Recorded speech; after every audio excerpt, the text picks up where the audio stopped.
My son had power of attorney over my finances. I gave it to him willingly. I trusted him the way you trust someone you raised from nothing, someone you rocked through fevers and drove to every baseball practice for 11 years. I trusted him the way only a mother can, completely and without condition. That was my mistake. I'm 68 years old. I live alone in the house I've owned for 22 years, a small colonial in Dayton, Ohio, with a maple tree in the front yard that turns the most impossible shade of orange every October. I'm not frail. I'm not confused. I still drive myself to the grocery store, still tend my garden, still volunteer at the church rummage sale every spring. But after my husband passed, 4 years ago now, a Wednesday in February, the kind of cold that gets into your bones, my son sat across from me at the kitchen table and said, "Mom, let me help you manage things, just so you're protected." He had a folder with him, printed documents, already tabbed. I should have asked more questions. His name is David. He's 41. He has a good job in real estate, or he did, and a wife named Tara who always called me on and gave me Bath and Body Works gift sets every Christmas. They have 2 kids, my grandchildren, a boy and a girl, 9 and 12. I adore those children. I adore them in the way grandmothers do, unreasonably and without limit. For 2 years after my husband passed, things seemed fine. David handled the bills I asked him to handle, the property taxes once a year, the homeowner's insurance renewal. I kept my own checking account, my own debit card, my own independence. The power of attorney was a safety net, he said, just in case. Then my sister called from Tucson. She'd had a fall, a bad one, her hip, at 73. And anyone who knows what that means for a woman her age knows it's not something you send flowers about and wait. I packed 2 suitcases the morning she called. I told David I'd be gone 4 to 6 weeks, maybe more depending on how her recovery went. He came over the night before I left, helped me carry my bags to the car, hugged me on the driveway. "Don't worry about anything here," he said. "I've got it." I was gone for 9 weeks. My sister's recovery was slow, then stubborn, then finally, cautiously, good. By the time I drove back to Dayton, she was walking with a cane and complaining about the physical therapist, which I took as a very promising sign. I was tired from the drive, but glad to be home. I remember pulling into my driveway and just sitting there for a moment, looking at the house. The maple had already dropped its leaves. The garden needed cutting back. The porch light was off, which seemed odd because I'd left it on a timer. I let myself in. The living room felt wrong before I could name why. I stood in the doorway and looked around for a long moment before I understood. The armchair was gone. The armchair my husband had sat in every evening for 19 years, the one with the worn patch on the right armrest. Gone. The side table that had been next to it. Gone. The framed print above the fireplace that I'd bought at an art fair in 2003. Gone. I walked through the house like I was doing an inventory I didn't want to finish. My mother's china cabinet. Gone. The small oak dresser from the guest room. Gone. Not stolen. Taken carefully. Nothing broken, nothing disturbed. Just removed the way you'd move things out of a house that was being sold. I sat down on the floor of my own kitchen and called David. He didn't answer. I called Tara. She picked up on the second ring, and when I told her I was home and that things were missing, there was a pause that lasted too long. "Oh," she said, finally. "I think David was going to call you about that." "Call me about what?" Another pause. "I'll have him call you." He didn't call. I drove to their house the next morning. It's 20 minutes from mine, a newer development with all the houses the same shade of beige. I rang the doorbell and David answered in work clothes, car keys already in his hand, like he'd been hoping to be gone before I arrived. "Mom." He said it the way people say a word they've been rehearsing. "Where are my things, David?" He looked past me, toward the street. "We need to talk about this calmly." "I am calm," I said. "I'm asking you a direct question." He let me inside. We sat at their kitchen table, the same position I remember thinking as when he'd brought me those tab documents 2 years ago. He told me that while I was in Tucson, he had made some decisions about the house. that he'd been concerned about my finances, that he'd sold a few pieces of furniture because he thought I could use the liquidity. He used that word, liquidity, like he was talking to someone else. "You sold my mother's china cabinet," I said. He didn't deny it. "David, you had no right to do that." "The POA, the power of attorney, was for bills," I said, "for emergencies, not for walking into my house and selling my furniture while I was caring for your aunt." He said he'd done what he thought was right. He said I'd been resistant to necessary changes. He said, and I remember every word of this, that he'd also moved some funds temporarily from my savings account into a joint account he'd opened to simplify management. I went very still. "How much?" I said. He lifted his keys. "We can talk about the number. How much, David?" He told me. $31,000. The money I'd saved over decades. Money I'd never touched, not during the lean years, not when the furnace went out, not when my husband was sick and the medical bills were frightening. $31,000 moved out of my account and into one he'd opened that I had no access to, that my name was not on. I don't remember driving home. I remember sitting in my car in my own driveway again, gripping the steering wheel and understanding fully, for the first time, what had happened to me. The next morning, I went to my bank, the branch on Wilmington Pike where I've gone for 17 years, where the manager knows my name. I asked to see her. Her name is Joanne, and I told her what I'd found out. She pulled up my account while I sat across from her. The savings account had not just been reduced. It had been emptied, and transfers spread over 6 weeks, each one just under the threshold that would trigger automatic flags. David had done his research. The last transfer was dated 3 weeks before I came home. Joanne was quiet for a moment. Then she said, "I want you to call an attorney before you do anything else. Do you have one?" I didn't. My husband had handled those things. She gave me a name, an elder law attorney, a woman named, and I called from the parking lot. I have never been the kind of person who asks for help easily. I was raised to manage my own affairs, to not be a burden, to handle things. I sat in my car in the bank parking lot and I asked for help, and my voice only broke once. The attorney saw me that same afternoon. She was direct in the way that I needed someone to be direct. She explained exactly what had happened. David had used the durable power of attorney, the one I'd signed at that kitchen table, to access my savings account, sell personal property from my home, and transfer my assets. All of this was, on its face, within the technical scope of what a POA grants. But, she told me, a POA agent has a legal fiduciary duty. They are required by law to act in the principal's best interest. What David had done, taking $31,000 into an account I had no access to, selling my belongings without my knowledge or consent, was a breach of that duty. In Ohio, it's a felony. I want to stop here and say something, because I've thought about it since. I was not stupid for trusting my son. Thousands of people sign power of attorney documents every year, and they should. It is a genuinely useful legal instrument. What I was not told clearly enough what it could be used against me, and not warned clearly enough that the safeguards are only as strong as the person holding the document.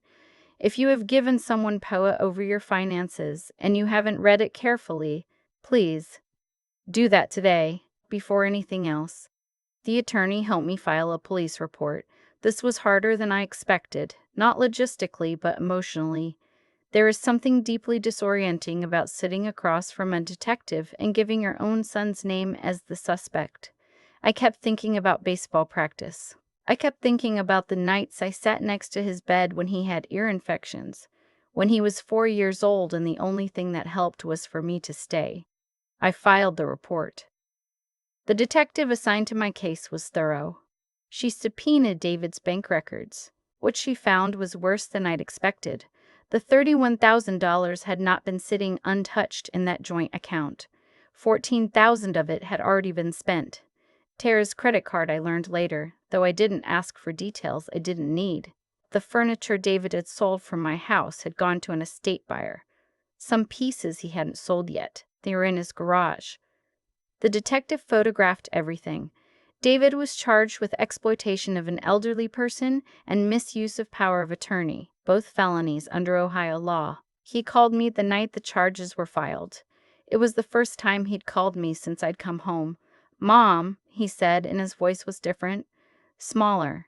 "I need you to know I didn't mean for it to go this far." "I know," I said. And I did. I don't think he woke up one morning and decided to steal from his mother. I think it started as borrowing in his mind, and then it became easier, and then it became something he'd explained to himself so many times it no longer looked like what it was. "I'm not dropping the charges," I said. He was quiet. "I love you," I told him. "I will love you until I die, and I am not dropping the charges." I hung up. The case took 14 months. 14 months of attorney's fees and court dates, and the particular exhaustion of being both a victim and a mother. My grandchildren. I didn't see them during most of that time. Tara stopped answering my calls after the arraignment. That absence hurt in ways I hadn't fully prepared for. Those children did nothing wrong. They lost their grandmother through no fault of their own, and I lost them. And that grief sits differently than everything else. David took a plea agreement. He was sentenced to 2 years of supervised probation, required to complete 200 hours of community service, and ordered to pay full restitution, all $31,000, plus the appraised value of the furniture that had been sold. The total came to just over $36,000. He has to pay it back in monthly installments. Some of my furniture was returned. My mother's china cabinet was still with the estate buyer. She still had it, hadn't sold it yet. I drove there myself to get it. The woman at the counter carried it out to my car without asking any questions, and I sat in the parking lot and let myself cry for the first time since all of this started. I know some people will read this and say the punishment wasn't enough. Maybe they're right. 2 years of probation for taking $31,000 from the woman who raised you. I understand why that feels inadequate. What I can tell you is that the restitution order is real and enforceable, and if he misses payments, he goes before the judge again. And I can tell you that David knows, for the rest of his life, he will know what he did. There are practical things I want to tell you, because this happened to me and I don't want it to happen to you. First, a power of attorney does not expire when you stop needing help. If you gave someone POA and you no longer trust them, or the circumstances have changed, you can revoke it. In writing, notarized, with copies sent to every financial institution where your accounts are held. I revoked David's the day after I spoke to the attorney. That was the first thing we did. Second, your financial accounts can have additional protections. Many banks offer a trusted contact designation, a separate person, not authorized to transact, but notified if something seems wrong. I've since added my sister to my accounts in this way. It costs nothing. Third, if you believe someone is misusing a power of attorney, contact Adult Protective Services in your state. In Ohio, the number is run through the Ohio Department of Aging. They investigate financial exploitation of adults over 60. They've seen this before. You will not be the first call they receive that week. Fourth, what happened to me is not rare. The National Council on Aging estimates that financial exploitation costs American seniors over $3 billion a year. Most of it is committed by family members. Most of it goes unreported because the victim loves the person who did it. I reported it. It's been 2 years now since I came home from Tucson and walked into my half-empty house. The maple tree turned orange again this October. Both Octobers since, actually, dependable as it always was. I've refurnished what I could. Some things were replaced. Some things just left empty space. And I've made peace with the empty space. Last month, my granddaughter called me. She's 14 now. She found my number on her own, and she called from her bedroom when her parents weren't home. And she talked to me for 40 minutes about school and her friends and a book she'd been reading. At the end of the call, she said, "Grandma, I'm sorry for what happened." I told her she had nothing to be sorry for. She said, "I know, but I'm still sorry." I'm telling this story because I spent a long time feeling ashamed of it. Ashamed that I signed those documents. Ashamed that I drove away and didn't look closer.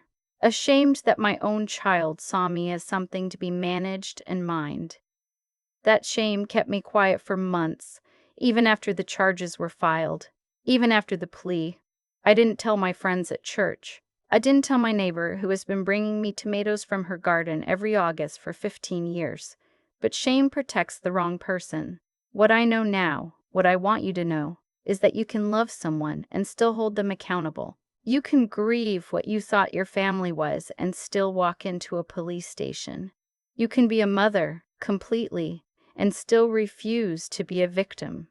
I came home from Tucson to a house that had been picked apart while I was away, and I put it back together.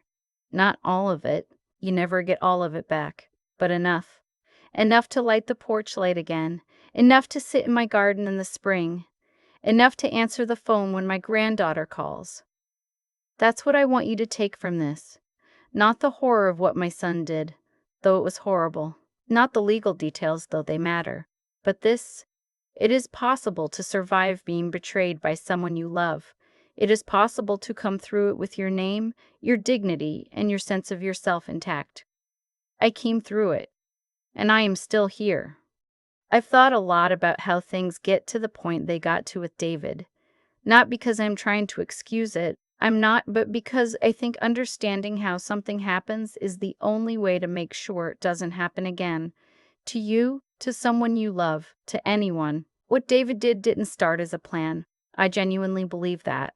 It started as a small decision he made while I was away, when he looked at a number in an account and told himself a story about why it was fine to move it. Then he made another small decision, then another, each one a little easier than the last, because the first one hadn't collapsed the world the way he'd probably feared. That's how most betrayals work. Not as a single terrible moment, but as a series of small compromises that accumulate until the person making them no longer recognizes what they've become. By the time I walked back into my own house, David had been lying to himself for 9 weeks. The lying to me was almost secondary. That's the part that took me longest to understand, and once I understood it, I stopped asking, "How could he do this to me?" and started asking a different question: "What do I do now?" The answer, I found, was simpler than I expected. You tell the truth, you file the report. You sit across from the detective, and you give your son's name, and you don't soften it or qualify it or explain it into something smaller than it was. You do this not because you stop loving him. I have not stopped loving David, and I don't expect I ever will, but because letting it go would have been its own kind of lie. It would have said that what happened was acceptable. It was not acceptable. There's something I want to say about strength, because I think people misunderstand what it looks like in situations like this. Strength is not crying. I cried plenty. In parking lots, mostly. I don't know why parking lots, but that seems to be where grief found me throughout all of this. Strength is not pretending you're fine. I was not fine for a long time. What strength actually is, I've decided, is continuing to act in accordance with what you know to be right, even when every part of you wants to fold, even when folding would be easier, even when the person you're holding accountable is someone you'd walk through fire for. I held David accountable because I had spent 68 years building a life that was honest.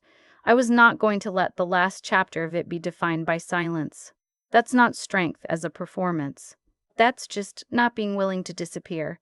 What I hope you take from my story is this: the moment you notice something is wrong, trust that noticing. Don't explain it away.